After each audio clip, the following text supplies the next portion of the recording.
दोस्तों नमस्कार, मैं हूं रूपा पंडित। लोकसभा महासंग्राम 2024 के इस सफर में आज हमारे साथ हमारे स्टूडियो में उपस्थित हुए हैं ऑल इंडिया कांग्रेस कमेटी के joint secretary Nitin Kumbhalkar sir. Sir सबसे पहले तो आपका स्वागत है हमारे स्टूडियो में।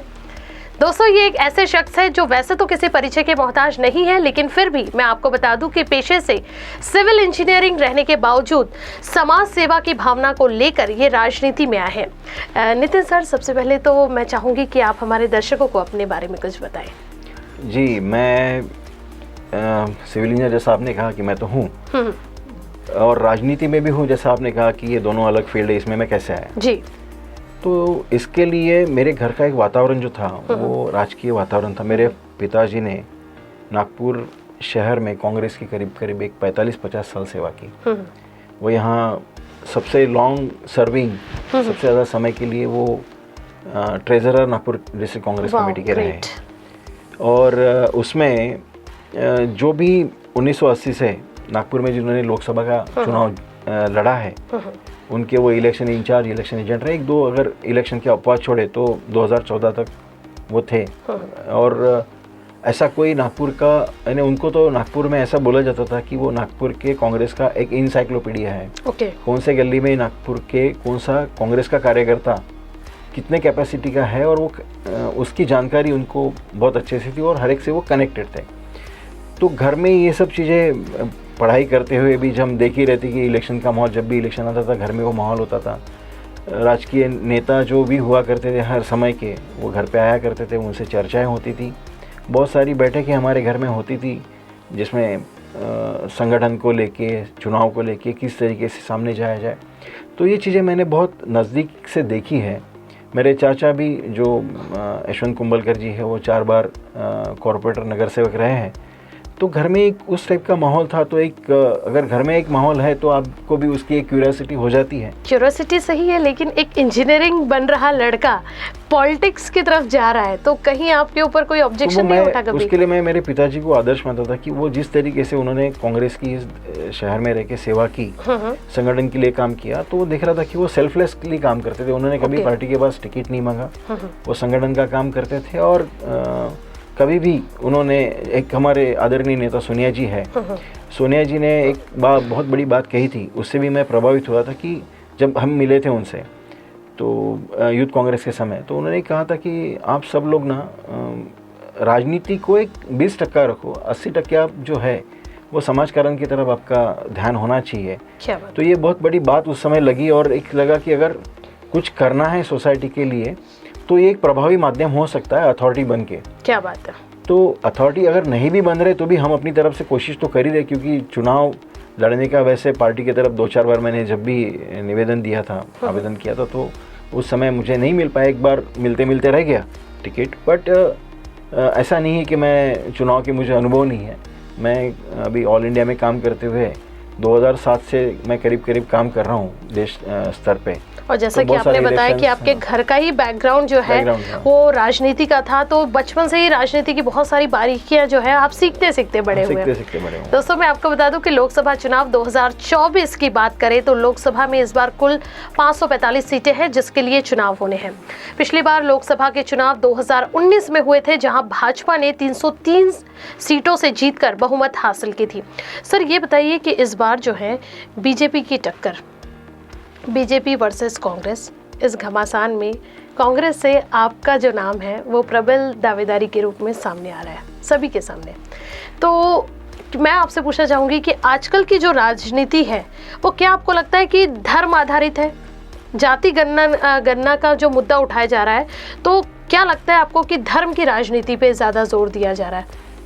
देखिए, धर्म की राजनीति की शुरुआत इस देश में किसने की, ये तो पूरा देश जानता है जी। कांग्रेस हमेशा से धर्मनिरपेक्ष पार्टी रही है। हम संविधान पे विश्वास रखते हैं, और संविधान तो धर्मनिरपेक्षता सिखाता है, बिल्कुल। समानता सिखाता है।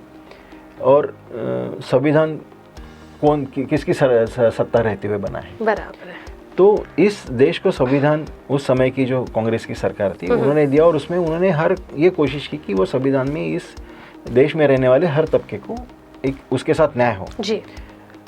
धर्मांध वो नहीं था, बट आप देखेंगे कि 2013 से इस देश में एक जो एक अलग तरीके का एक नैरेटिव 2013 से तो ज़्यादा खुल के उसके पहले से मीन्स जब से बीजेपी का एक गठन हुआ है 1980 से, तब से ही इनका जो मूल जो पैतृक संगठन है जो डिनाई करते कि हमारे साथ इनका कोई संबंध नहीं है, जिसको राष्ट्रीय स्वयंसेवक संघ बोलते हैं, उनका हमेशा से जो ये आधार रहा है वो धर्म की राजनीति का रहा है। तो धर्म की राजनीति तो इस देश में जो शुरुआत की है वो तो बीजेपी ने की और 2013 से वो एजेंडा बहुत अच्छे से उन्होंने पुश किया और इस देश को धर्म के नाम पे बांटने का काम उन्होंने बहुत बुरी तरीके से किया और जिसमें उनको सफलता भी मिली। एक बड़े तबके को उन्होंने। आपको क्या लगता है कि जातीय समीकरण का चुनाव पर क्या असर होता है? तो धर्म पे जो जब राजनीति की तो उसके बाद में धीरे धीरे जाति के ऊपर भी चलेगी। बिल्कुल। और जाति के ऊपर जाने के बाद आज ऐसा हो गया है कि कहीं ना कहीं राजनीति जाति के अगल बगल में घूमना शुरू हो गई है।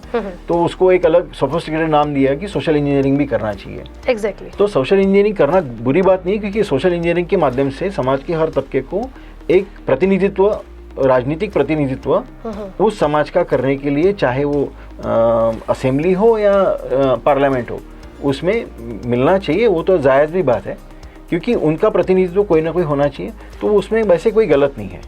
जी सर, ये बताइए कि क्या लगता है आपको कि देश में ऐसे कौन से मुद्दे हैं जिसे लोकसभा चुनाव में मतलब लड़ा जाएगा? आपकी राय इस बारे में क्या है? मतलब किन मुद्दों को लेकर जो है इस बार लोकसभा चुनाव में बहुत बवाल मचेगा, ऐसा बोल सकते हैं? देखिए, बवाल मचाने के लिए जितने माध्यमों की ज़रूरत पड़ती है, सबसे पहले तो इस देश का जिसको हम चौथा स्तंभ बोलते हैं, जिसको पिलर बोलते हैं, वो है मीडिया। एग्जैक्टली। और मीडिया तो जो बवाल मचाता है वो तो सिर्फ देख रहे हैं हम देख रहे हैं, आप पूरी देश की जनता देख रही है कि पिछले 10-12 साल से तो वो सिर्फ धर्म के नाम पे ही बवाल मचा रहा है। डेवलपमेंट के ऊपर कोई भी सिर्फ अगर होता भी है, कुछ करते भी है, तो सिर्फ वो गोदी मीडिया उसका नाम हो गया है। अभी मोदी जी कुछ करेंगे तो वही सब दिखाएंगे। डेवलपमेंट इसके पहले इस देश में हुआ नहीं क्या? बातें होती है 70 साल में क्या हुआ? ये जो बेच रहे हैं अभी वो किसके कार्यकाल में बना है? ये जो एयरपोर्ट बेच रहे हैं, रेलवे बेच रहे हैं, ये दुनिया भर का एक कैसा होता है कि अगर आप एक बीज डालोगे, वो बीज का पौधा और पौधे का पेड़ बनने में बहुत समय लगता है। एग्जैक्टली। और इससे इतने पेड़ बनने के बाद अब उन पेड़ों को काटना इन्होंने शुरू कर दिया। तो उसका कहीं ना कहीं डायरेक्ट इनडायरेक्ट इफेक्ट बेरोजगारी से भी हो रहा है। क्योंकि प्राइवेटाइजेशन आप जब करते हो या एक निजी लोगों के पास आपकी सरकारी संपत्ति को बेचते हो, तो उससे अनएम्प्लॉयमेंट और बढ़ता है। एग्जैक्टली। क्योंकि वो जो प्राइवेट सेक्टर का आदमी है वो तो देखता है कि मैं कितना मिनिमम मैन पावर में मेरा मैक्सिमम काम करा के लिए। तो पहले ये हुआ नहीं, सरकारी कंपनियां बनती क्यों थी कि सरकारी कंपनी का कभी उद्देश्य जो है वो कभी ऐसा एक पर्टिकुलर ये उद्देश्य नहीं होता था कि वो कितना प्रॉफिट मेकिंग रहेगी, उससे एम्प्लॉयमेंट जनरेशन कितना होगा और उस एरिया का जो है जहाँ वो कंपनीज हो रही है उस एरिया का विकास कितना होगा, इसके ऊपर वो सरकारी कंपनियों का फोकस हुआ करता था, उस सरकारों का फोकस हुआ करता था। अब क्या हो गया, आपने जो पूछा मुद्दे, बेरोजगारी इतना बड़ा मुद्दा है।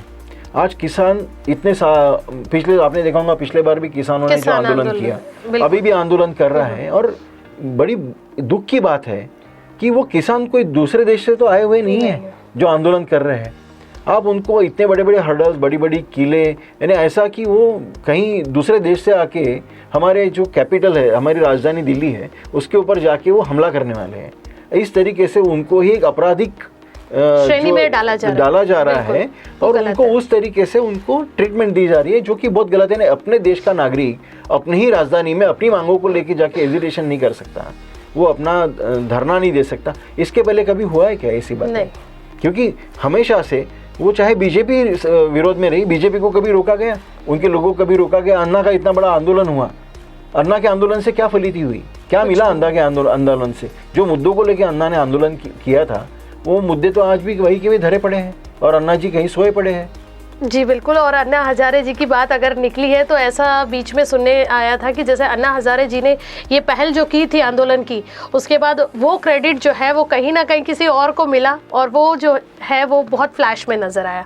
नहीं, वो तो एक अलग मुद्दा हो गया। देखिए, क्रेडिट किसने लिया, क्या लिया, उसमें जो सच्चाई थी वो सच्चाई जो बताई गई थी, बट जो व्यक्ति लड़ा तो थी नहीं, उसकी बातों को तो दबा दिया गया। नहीं, जो सच्चाई बताई गई थी, एक बताया गया था कि कांग्रेस ने इतने घोटाले किए। कौन सा किया हुआ आरोप सिद्ध हुआ? कोई भी आरोप तो सिद्ध नहीं हुआ ना, क्योंकि जिनके ऊपर आरोप लगे थे उन सबों को, क्योंकि सरकार तो तब तो कांग्रेस की नहीं थी जब के कोर्ट में उसको लेके हियरिंग्स हुई या जजमेंट आए, तब तो सरकार बदली थी।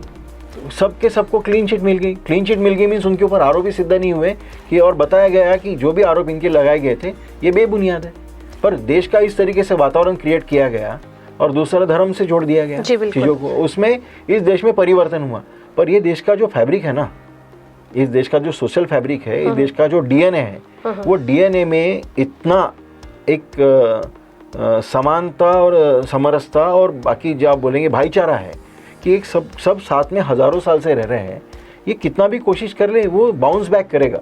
लोगों को इस तरीके का डिवीज़न बहुत लंबा झेल नहीं सकते, क्योंकि इससे आने वाले जो पीढ़ियाँ हैं उनको बहुत तकलीफ होगी, बहुत कठिन समय आएगा। और ऑलरेडी कठिन समय आया। हैप्पीनेस इंडेक्स की अगर बात करते हैं, आप कोई देश की जनता खुशहाल है, ये आप किस पे से आप मानते हो? एक मापदंड होता है इंटरनेशनली। 168 देश है, उसमें इंडिया का जो नंबर है हैप्पीनेस इंडेक्स में वो 123 है, 123वां। तो अगर हम इतने खुशहाल है तो हम 123, हमारे से ज़्यादा खुश तो बांग्लादेश के लोग हैं, हमारे से ज़्यादा खुश तो भूटान के देश लोग हैं। और ऐसे बहुत सारे मुद्दे हैं जिन मुद्दों को लेके इनको जवाब देने होंगे। अभी आप देखिए, आज देश के ऊपर कर्जा जो है, मैं नहीं बोल रहा हूँ, आरबीआई की है, 205 लाख करोड़ का कर्जा हुआ। पिछले 10 साल में वो बढ़ के करीब 200 लाख करोड़ से बढ़ा है। ये जो कर्जा है, ये आप हम पे जो कुछ हज़ारों में था आज लाखों में हो गया। ये कहीं ना कहीं तो लौटाना पड़ेगा। इसके लिए इनके पास क्या है? सर, मुझे चंद शब्दों में आप ये समझाइए कि इलेक्ट्रल बॉन्ड क्या विषय है?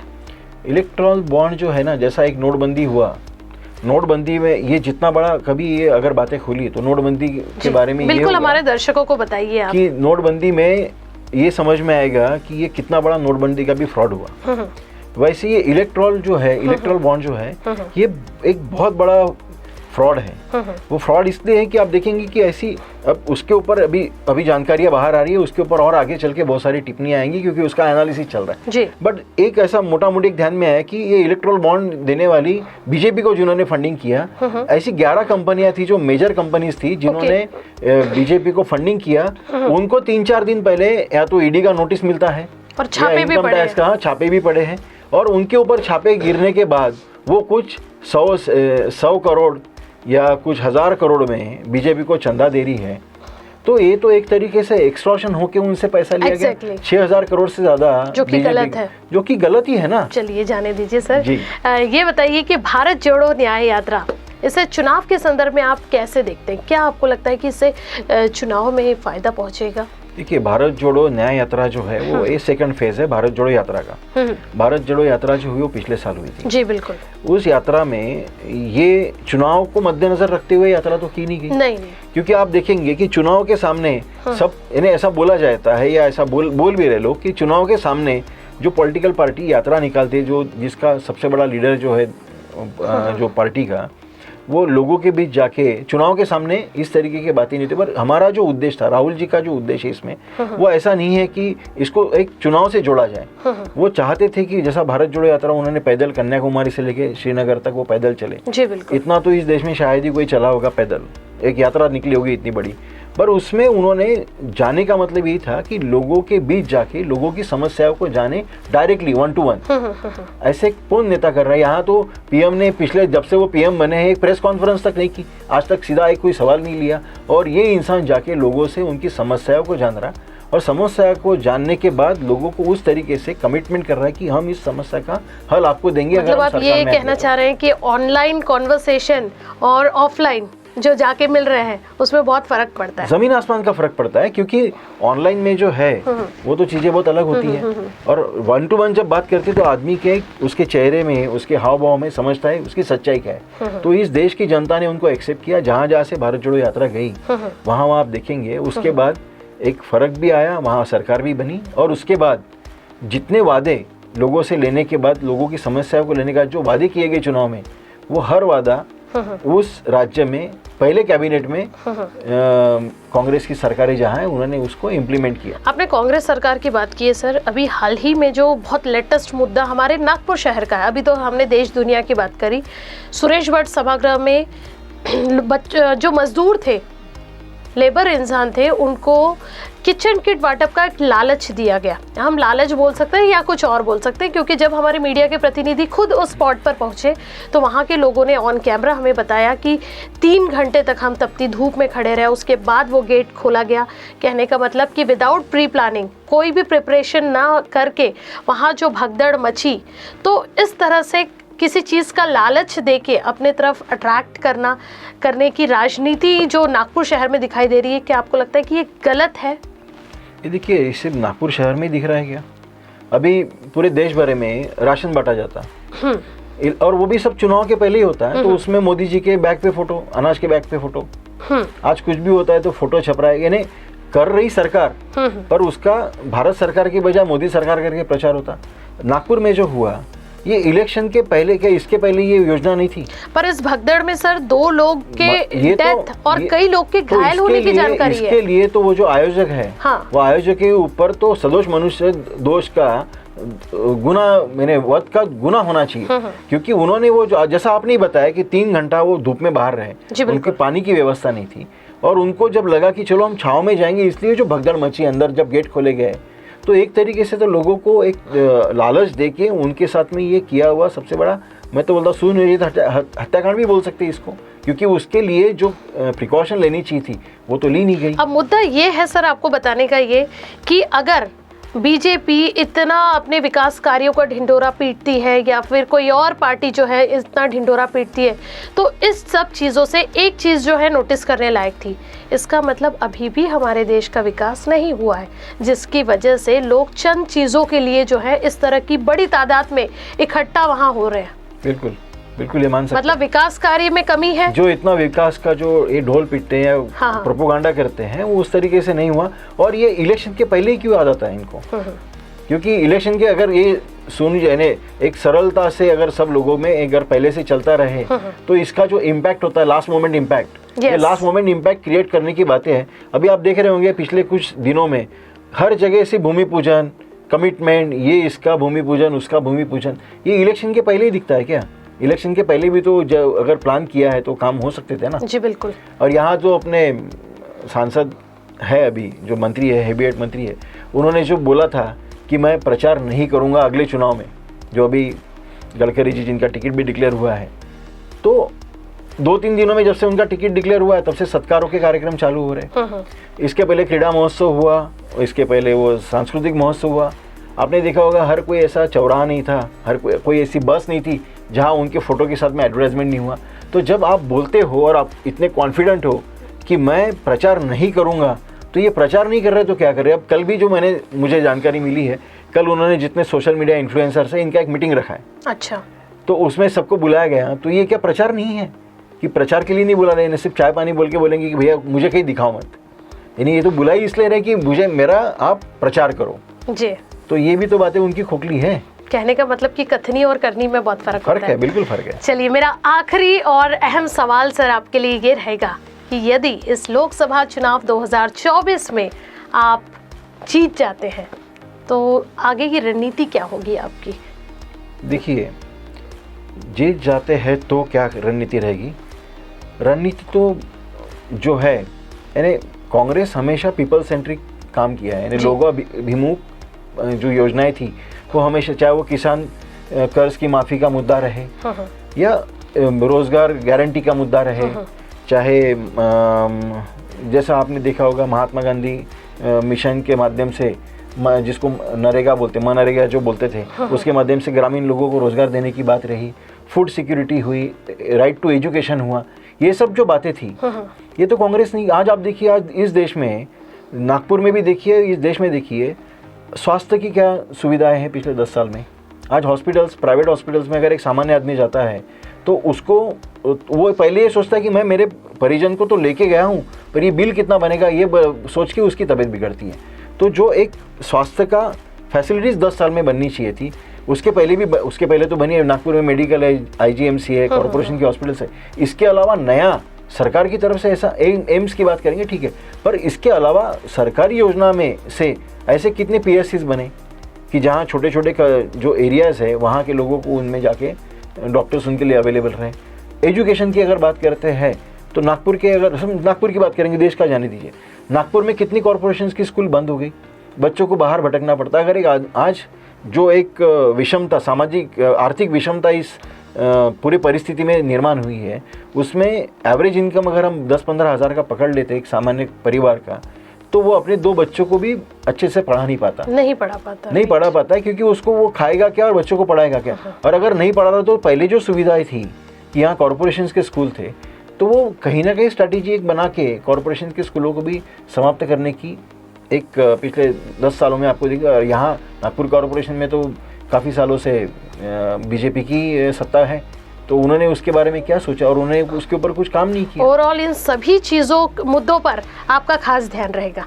बिल्कुल रहेगा। आप देखिए, दूसरा, नागपुर में क्राइम का भी रेट कितना बढ़ते जा रहा है जी। गृह मंत्री तो यहीं से है। तो ऐसे बहुत सारी बातें हैं जी। बिल्कुल दोस्तों, कारा न्यूज़ की खास मुलाकात चुनावी महासंग्राम 2024 के इस कार्यक्रम में आज मेरे साथ थे ऑल इंडिया कांग्रेस कमेटी के joint secretary Nitin Kumbhalkar sir. उम्मीद करते हैं कि ये कार्यक्रम जो है आपको पसंद आया होगा और जितने भी विषयों पर हमने बातचीत की है, तो वो सारे विषय जो है आप जो लोग हैं वो देख रहे हैं। नितिन सर, एक बार फिर आपका हमारे स्टूडियो में आने के लिए बहुत बहुत धन्यवाद। नमस्ते। अगले सप्ताह फिर मिलेंगे एक नए विषय को लेकर। तब तक के लिए मुझे यानी कि रूपा पंडित को दीजिए इजाजत और आप देखते रहिए कारा न्यूज़। नमस्कार।